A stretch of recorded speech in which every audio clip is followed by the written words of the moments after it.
Radio. We have an extra special guest with us today. I'm very excited to announce to you guys all that Chet Garner is here from the Daytripper. Chet, thank you for joining us. Oh, my pleasure. My absolute pleasure. You're in one of the greatest places on earth, Wimberley, Texas. I mean, come on now. Oh, well, that's too kind of you, but I also agree. Blue Hole is still maybe my favorite swimming hole in Texas, but we'll have questions for you in a second. You visited a lot more than me.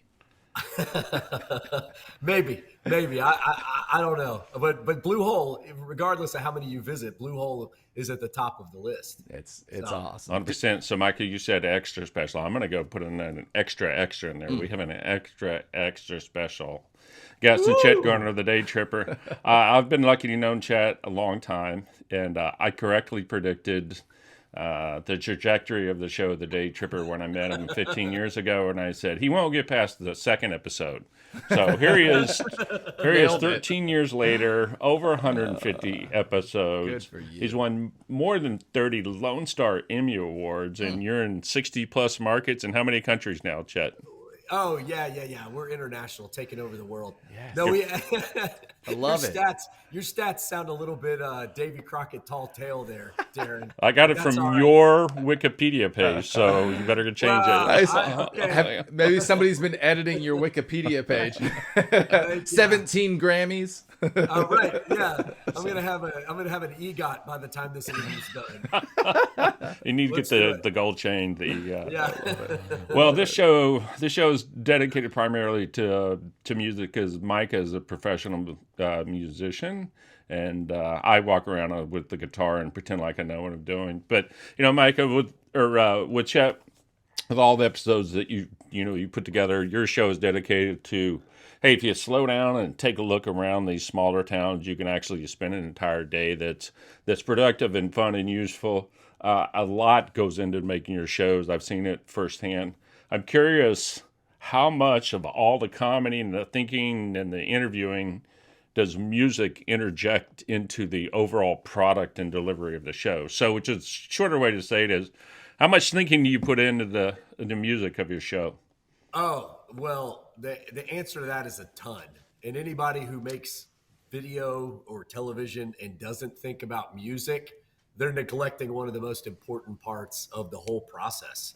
Um, we from the very beginning we were like sort of just jammed it full of as much music. It is just stripped music. When one song stops, it fades into the next.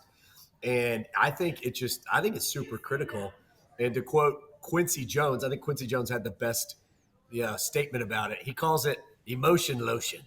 And That's so funny. Yes, it is. and it's totally true. Like it is what we do in order to carry somebody from one segment to the next to make them feel something. Whether we're getting sentimental or whether we're going, full folk barbecue joint, like it sets the tone.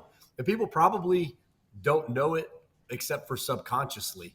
But it is super duper critical. Yeah, I love that, Chet, and I always tell people too that it's the great manipulator. It's the great. Yeah. It takes you where you're going to go whether you want to or not. And if it wants to make you feel exactly. sad, it's gonna. Try working all day with a minor chord playing in the background Yeah. behind you, just chasing you around. Yeah, It's not just gonna feel good. tears. You're just like, I feel so Tears. sad, and I just closed the I biggest know. deal of my life. Anyways, Right? I'm very Exactly. happy to hear that, Chet. That's awesome, and I Yeah. always love good music and good shows. Yeah, I think thank editing and music are very underrated when it comes to the production of any content that you're creating. Well, through your travels, I know that you must have visited over, 200 Texas towns, and I've seen that you've done some live music venues along the way.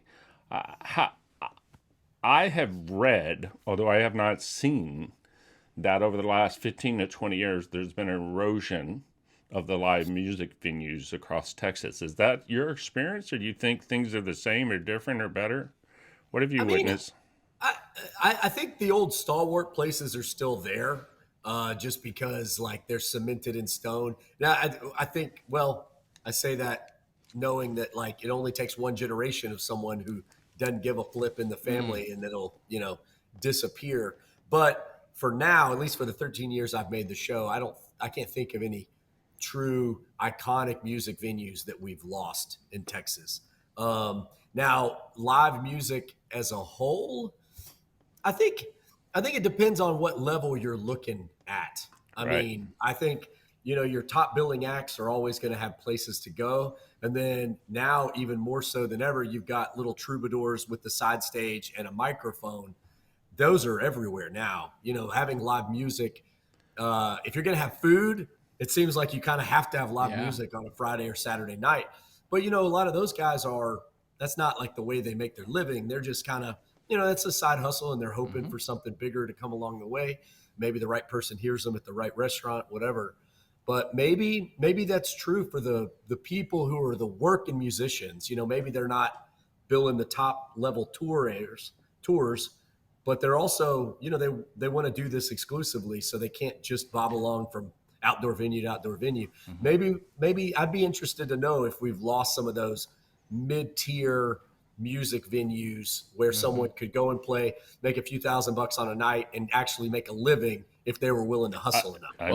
If you can find a place all the time, the answer is yes. If you can find a place that'll pay you a few thousand a night, that's not a wedding. I'll see you there. Right. Yeah. Right, Although, there's one coming up. It's being built right now that'll be launched in this spring, and it'll hold 80,000 people out in Fredericksburg. But we're here in Wimberley, so hopefully they're coming back. But I think you're right. The mid-tier venues just don't exist anymore. I shouldn't say it. They're not as prevalent as they used to be. So, thank you for that. I mean, do you have a favorite live music venue that that you've done on the show, and if so, why? Or maybe just visited yourself.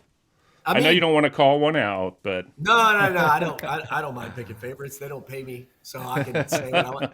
Fair enough. You got to see a show at Green Hall. Yeah. I love seeing stuff at Green Hall For sure. But that's sort of a certain experience. I think one of the most impressive music venues we went to was in Tomball, Texas, a place called Main Street Crossing, and that was because it was geared more like a listening room. They booked some pretty good acts through there. Some people who, 2 Tons of Steel was there. Nice. Pam Tillis was there. Kind of some acts that are, kind of that good mid-tier, but they would put them in a small venue, and everybody would sort of respectfully respect the craft of music. Sure. Which I think it's just a sign of my age. But those are my favorite music venues now, where that's incredibly difficult to find a true listening place. I've been to Tomball. What's the name of the place again? It's Main Street Crossing. Got it. Loved it. And we listened to someone that night. I'm forgetting the name, but like an extremely talented guitarist. And you're sitting there, and everybody's being really reverent, for lack of a better word. It's not dollar domestics and $5 you call it's all night, whatever. Like it's people are there to actually hear the music. And so I think the artists love playing that place. I mean, yeah, those are some of the best. Absolutely. I wonder if it'd be comparable to like Cactus Cafe here in Austin. Sort of similar, but larger. Cool. And Cactus Cafe is awesome. But scale that up times 3. Maybe. Cool. Very cool. I love it. Yeah. So, Chad, I know that you've met a lot of folks along the way. You've met a lot of famous people along the way. None of them as famous as you, but you're still out there shaking hands and kissing babies. Do you have a favorite musician that you've met through your travels? Oh, that was certainly memorable.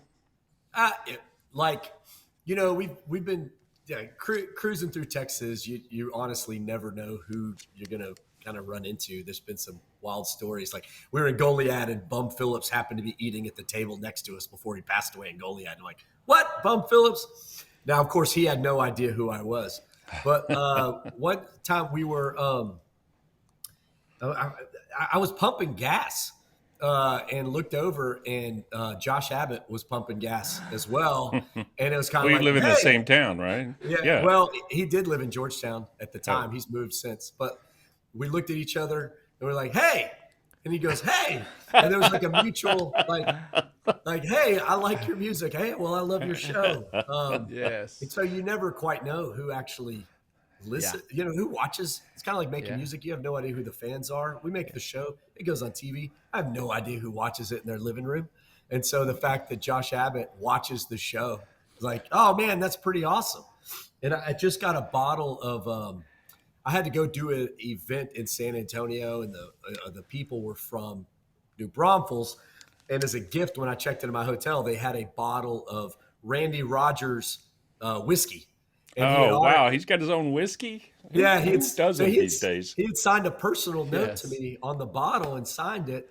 And I'm like, wow, I got a personalized bottle. And they were like, hey, he was fanboying when he was filling this out, knowing it was going to come to you. And I'm like, Oh, isn't that sweet? Yeah. freaking Randy Rod? Really? That's Well, You just don't know. I can tell Never everybody. met him.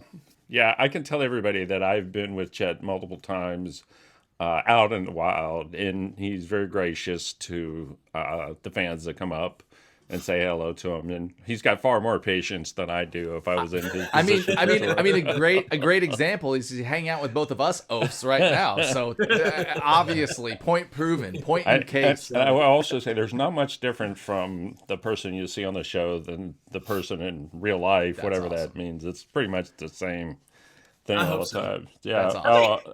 100% it is. It makes my job easier. I don't have to act. You know, I got a Yeah, life you where know, I just kind of be I authentic. couldn't agree more. I couldn't Yeah. agree more. awesome. You know, you were talking about cruising around and meeting people. You put a lot of miles on that Don Hewlett Chevrolet truck. There you go. Thank you. Give him that clip. Nice plug. That'll help my sponsorship renew next year. Who decides? You know, I know it's not just you driving around that truck. Who decides what satellite station you got on? What playlist? Who picks man. the music in the truck? Oh, that's a funny question. We've asked this before, and it's always interesting. This is no, good. That's a good question. I'm not going to say any names, but there are definitely people who have strong opinions about what we should listen to. You can say names. Yeah. He doesn't want to name his employees. Well, yeah. Who's the head of HR? I love Richie Lozano. He was with me for over 10 years, and we would jokingly call it Richie FM because if he was in charge, it was going to be all 80s music Right. all the time. And it was like, oh gosh, here's Richie FM, and he wasn't going to let off the accelerator. I love Richie to death. But after 10-hour road trips of Bon Jovi and Madonna. Dude, Yeah. for the next 10 hours, we'll be listening to Yacht Rock. Please buckle up, Lord. Chet. Have a good time. and it was often deep cuts. It wasn't even the hits. It was the deep Just the cuts. B-sides. Man. That's And, so funny. So I think, but we would get control of the radio, and Get I control. think, What would you have to? You yeah, have to no, use the is it chloroform is and it- put it over his yes. face. Is it Yes. mutiny on like a pirate ship? They're like, kind "Yar, of- let's it kind take of over." was. Yeah. Yes. Oh man! So who's making the call now? Is it mean, more? I think- We have people that say Democratic? like only the driver gets the pick, or only the person in the passenger seat gets the pick. It sounds like it might be a free for all up there. Like it is. It's a free for all. Yeah. And if anybody has a strong opinion, usually the group will be like, okay, whatever. Right. But what I like to do, and I'd say my crew now will let me do this. This is what I do.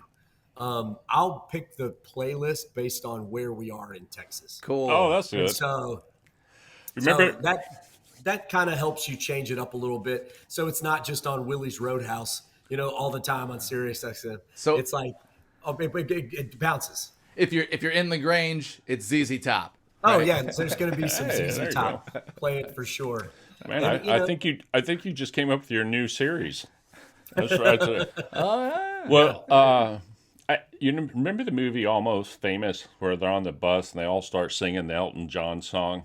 Oh, totally. Yeah. Yeah. Have you ever had that moment in your truck where a song comes on and you all know it, like "Don't Stop Believing" or something, and you all hit the chorus out loud?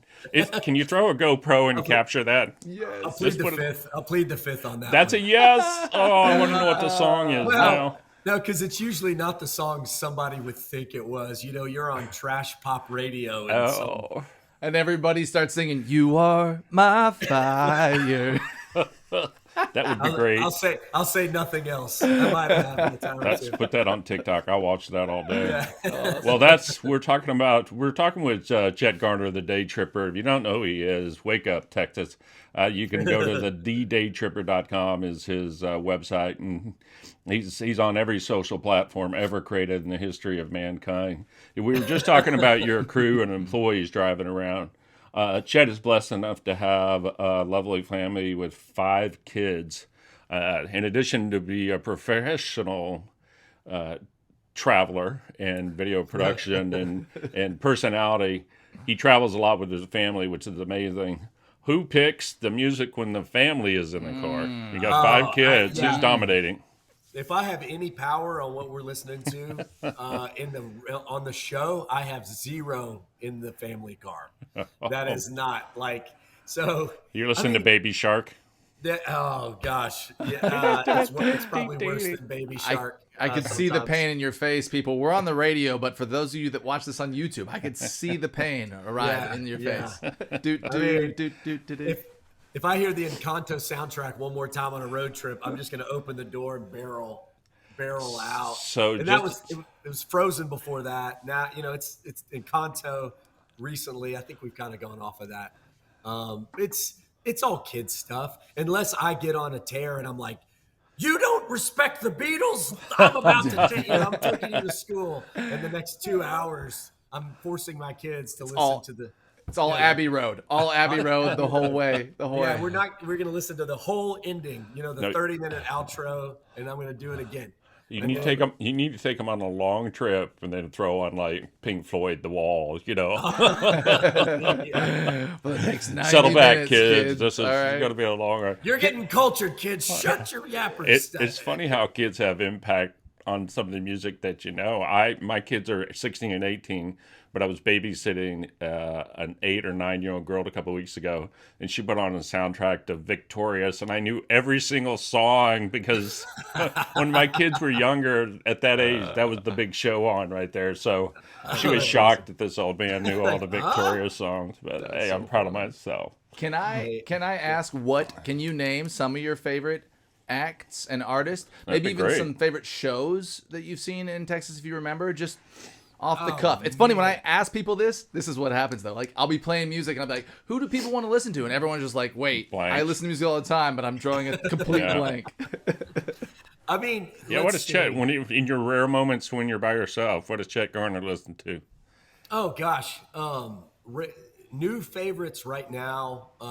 If I'm just like at the house on a Saturday, it's, shuffle songs by Charlie Crockett. Yep. Or play a station based off of Flatland Cavalry. Those are that's sort of my lane. If I have a lane, I like to change it up quite a bit. But I think most people do, but I would not have guessed Charlie Crockett, Austin's own. I love Charlie Crockett. Awesome. Love Charlie Crockett. And you guys dress a lot alike.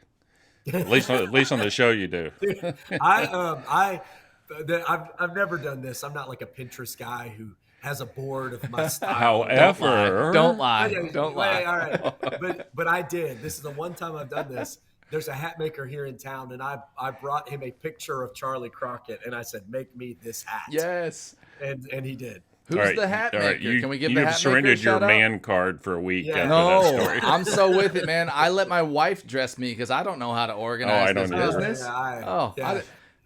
Who's the hat maker? Can I ask? His name is Nathaniel's Custom Hats. He's here on the Georgetown Square. Excellent. He makes beautiful hats, as hard as you could possibly make a hat. Starts with the blanks and does everything you can make. It's not just shaping hats, which a lot of places do. It's from scratch. That's awesome. That's awesome. It's awesome. Yeah. Nathaniel's Custom Hats over in Georgetown. Shout out for you, Nathaniel's Custom Hats. There you go. It's great. So you mentioned who you're listening to now. That's awesome. But talk about, growing up you're a Gulf Coast boy in Far East Texas. What did your parents get you to listen to? Because when you're a kid, or at least our generation, what your parents listened to, that's what you listened to. What were you raised on? Man, I wish my dad had better taste in music. Uh-oh. He really didn't. Throwing his dad under the bus. I mean, Hope he's not watching or listening. He had a small record collection that he would wake us up to every morning. Oh, that's amazing! Crank Wow. to 11. But it was like Small. He had some good records in there, like Harry Chapin. Who else? Gordon Lightfoot. He's kind of that folky mix. But then he also had early Bee Gees tracks at the time when I like the Bee Gees now, but at the time, like, this is awful, Yeah. But I remember Acquired taste. If we were on a 4-hour road trip, we were probably going to go through Hall & Oates' greatest hits cassette tape no less than 8 times. Oh, wow. Yeah, that's a lot. It wasn't going to come out, and it was going to go from side A to side B to side A to side B. That was just his style. And we had one Mel McDaniel's album, Baby's Got Her Blue Jeans On. I know every – see, I thought all the deep cuts on that, I thought were hits. Turns out no one knows those songs. It was just what we were – so, like, my dad didn't – he didn't sit me down and be like, I'm going to teach you about the Beatles. I'm going to teach you about Tom Petty. I'm going to teach you about the Eagles. He just sort of like, you just kind of got stuck with whatever. Like, no lie, the Flashdance soundtrack was in his cassette tape for months. So if you were getting into his Blazer, he was listening to the Flashdance soundtrack. Man, go ahead, Mike. Yeah. I was just going to say, this inspires the first moment of my life, and this is a little bit of a confession. But the first artist that I ever saw was none other than the saxophone king himself, Mr. Kenny G, baby. So if you want to talk about, maybe that's child abuse. I actually have literally talked to my therapist about it. I have PTSD. Were you in Iraq? No, I saw Kenny G. I saw Kenny G. You can ask my wife. Anytime we're at a concert and just out of nowhere a saxophonist will like stroll up and smoke will come out of the stage, I got a bathroom break. I'm getting You ball up in a little curl. Please, someone hold me.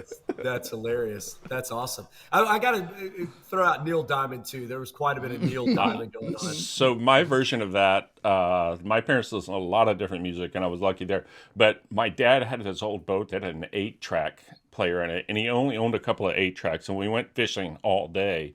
He would play Michael Martin Murphy. So anytime I hear she wouldn't calling Wildfire, I always I twitch, and I'm like, oh, I just like, if I hear the song one more time. Awesome. Well, I was joking about Charlie Crockett in his outfit. I mean, I know that, for your show, you certainly obviously have an image that you put together. Do people make assumptions by the type of music that you listen to because you have a custom Western hat on a lot, or you wear a cowboy hat, you wear a lot of plaid shirts, or they just assume that you're in that Texas country Western Americana genre, or? Oh, totally, totally. People get pigeonholed just by the looks of them. Like Darren, I'm looking at you, backwards hat. This is my generation. I'm seeing all Limp Bizkit all the time. Like you're still, it's still in your 5-disc changer. I had a 6-disc changer, sir. I was a man of means. That is the funniest thing I have heard in months. Oh my gosh. He did it all for the... Come on. We have a joke on this show. They're like, hey, look, I'm not a big fan of Machine Gun Kelly, and I always tell Micah, I'm like, looking from... ranking a douchebag from Vanilla Ice to Fred Durst. Where does Machine Gun Kelly fall? Yes. Oh my gosh, Chet. So a lot of fans that watch the YouTube will say I'm a boomer, which I'm not. I'm Gen X.